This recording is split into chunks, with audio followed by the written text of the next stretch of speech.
இளையராஜா அவர்களுக்கு வந்துட்டு ஒரு பெரிய பாராட்டு விழா வந்துட்டு இப்ப இருக்கிற கரண்ட் சிஎம் ஸ்டாலின் அவர்கள் நடத்துனாங்க.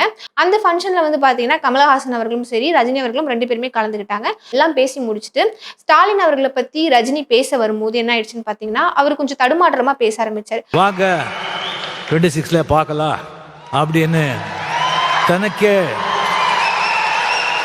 தனக்கே உறுதியான அந்த ஒரு அந்த ஒரு ஒரு வந்து இப்ப நான் என்ன உங்கள்கிட்ட சொல்றது ஒரு அந்த புன்னகையுடன் செயல்பட்டு கொண்டிருக்கும் என்ன இன்னைக்கு ரொம்ப ஜாம் ஆகுது. சிஎம் அவர்களுக்கு மதிப்புரிய என்னுடைய நண்பர் தமிழக முதலமைச்சர் மு.க. ஸ்டாலின் அவர்களுக்கு என்னுடைய முதற்கண் வணக்கத்தை தெரிவித்துக் கொண்டு